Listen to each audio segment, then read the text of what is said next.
Hello everyone and welcome to part 12 of my Rams Connected franchise here at Klein92 TV, and this is the off-season episode of this series. We are starting off by firing our trainer and we are hiring a new scout. His name is Corey Williams, and we're going to offer him a good amount of money for a pretty big contract. You can see we're offering him a 4-year contract, and now we're going to try to extend Jeff Fisher's contract just by 1 more year to see if we could keep him here just a little bit longer. I'm now showing you the player salaries, and this is what really surprised me. Our third highest paid player on this team is Mark Sanchez, and that is something I'm really going to have to consider going into the offseason, because right now he is our third string quarterback and we're paying him the third most on the team, and that's just not making sense. So Corey Williams accepts our contract, and this is what really surprised me. Drew Brees has decided to retire after 13 seasons, and so has Charles Woodson. We are now re-signing players whose contracts have expired. Our top player whose contract expired was this guy, a right tackle named Roger Safford, so I offer him a pretty nice contract. I am now re-signing Case Keenum to a 3-year deal. He only wanted 1 year, but I want to keep him around as long as possible. He did win a Super Bowl, so he's a good mentor for future quarterbacks. I'm now going to offer our safety Stewart a 4-year contract to stay on the Rams team. He did have a pretty good season. I think he had a couple interceptions, but I do think he is a player that will improve. I'm now offering our left outside linebacker a 3-year deal. He is a key piece for this team, and I even offered him a little bit more money than he was asking for. Brandon Lloyd is also a guy I do want to keep. I'm offering him a $5.9 million contract. He wanted around a $6.5 million contract, but I was just not willing to pay him that because he is not a big enough role on this team. I then offered Domata Pico a pretty big contract because he's a guy I do want to keep around. Next, I will try to re-sign our right end, Eugene Sims, for a 4-year deal for a $5 million contract, and the last player I'm going to try to re-sign is Kellen Clemens. He is a good quarterback, and he's a pretty good backup to go along with Case Keenum. Now I'm showing you guys all the players that declined our offers, and the big players that decided not to sign with us were Safford, Domata Pico, Brandon Lloyd, and Dunbar. So those players are going to be some pretty tough spots to fill, and I'm showing you what our team needs the most. We really need an offensive line. We're struggling with our left guard, center, and quarterback. Now I'm going to try to sign a new trainer, Orland Wiestock, and I'm pretty confident we're going to get him because the only competition we really have are the Jaguars. Once done making that offer, you guys can see I'm going to try to trade away Mark Sanchez and Scott Wells. They are both good players for this team, but they're being paid way too much, and by shipping them away, we'll be able to spend more money in free agency, and the only team that seriously had interest in Scott Wells was the New York Jets. So I offer them Mark Sanchez and Scott Wells for 2 draft picks. They do not accept it. I tried trading with the Panthers, who do not want them either, but then I find out they want our left end, whose last name is Hayes. So I realized I can work with this. I have a player that this team is really interested in. So I tried trading him, Scott Wells, and Mark Sanchez for 2 draft picks, and they don't want it. Then I tried doing something crazy. I tried getting Cam Newton for Hayes, and of course they're not going to accept that trade. But then I find this trade. Hayes, the 32nd pick of the draft, for their first round pick, which is the 4th pick, and they end up accepting that. So we now have the 4th pick of the 2014 draft. Next, I put Mark Sanchez on the trade block to see if anybody wants him at this point, because I do not want to keep him on this team. And then I release Scott Wells. It's not worth keeping him at this point. The next best center we have is only 2 less better overall. Now we enter free agency. After losing Brandon Lloyd, I need to pick up a new receiver, and I find Mike Williams, who is actually the highest rated receiver testing free agency. So we could have Case Keenum throwing it to him and Tavon Austin as the number 2 receiver. So we could have a pretty deadly offense if we were to pick up Mike Williams. I'm now trying to pick up a new center in free agency since I did release Scott Wells. And now I'm trying to pick up a defensive tackle, Jason Hatcher, since Domata Pico elected not to re-sign with the Rams. So as weird as it sounds, Jason Hatcher is probably the most important player we pick up in the free agency because we do not have a defensive tackle right now. I'm also trying to sign MD Jennings, who is definitely an underrated cornerback in this game. I'm surprised that the Packers did not re-sign him.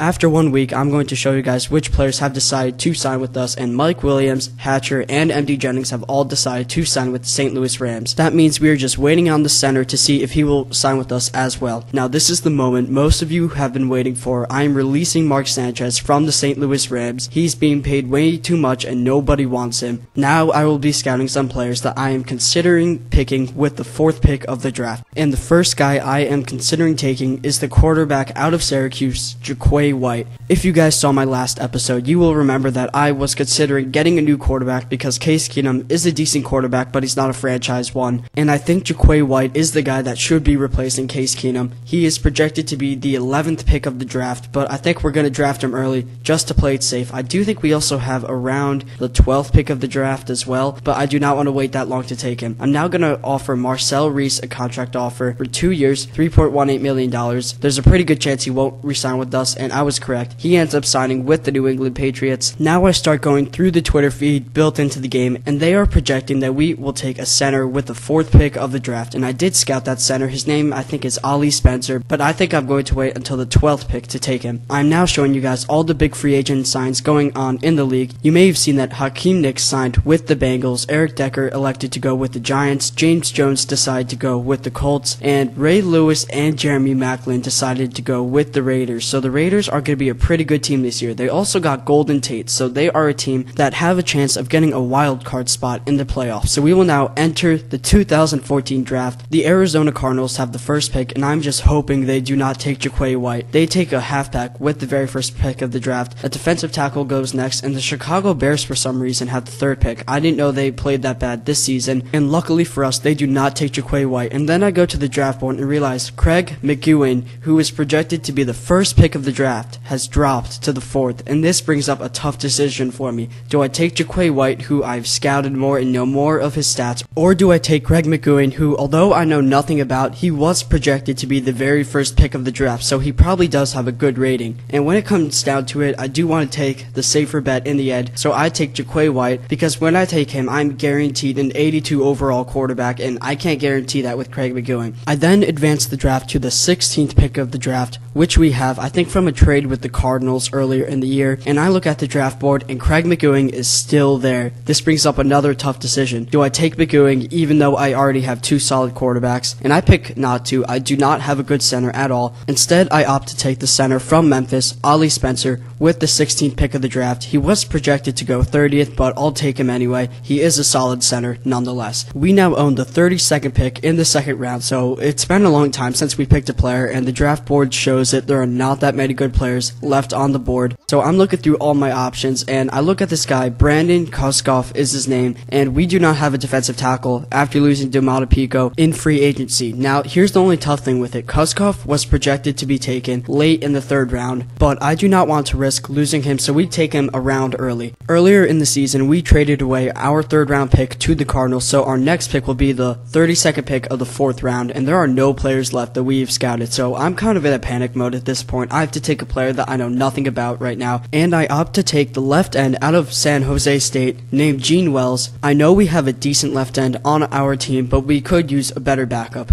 I now advance the draft to the first pick of the 5th round, which we also have. We have 2 picks back to back right here, and I have to take another player I know absolutely nothing about right now. So I look at this middle linebacker, Kerry Deaton. He is from LaSalle, and we opt to take him with the first pick of the 5th round. I then advance the pick, and the next pick we have is the 32nd pick of the 5th round, and I consider trading away this pick, but when it comes down to it, I'll be getting a pick back that you guys will never see, because this is the only off-season episode in this series. And I look at this guy, R.L. Joyce, and I consider taking him. He is a right end, but then there's this other player, Stuart Tompkins, who is a tight end, was projected to be taken in the 2nd round, so he would have been a steal in this draft. In the end, though, I opt to take R.L. Joyce instead of Tompkins, mainly because we already have a great tight end in Jared Cook, so there's no point to get another tight end on this team. We now have the final pick of the entire NFL draft, the 32nd pick of the 7th round. I decide to take this guy, Percy Fowler. He is a right outside linebacker. He's probably not going to be a top player for this team, but he will be a good player that we could just hold on to, and if we end up releasing him, it won't be a big deal.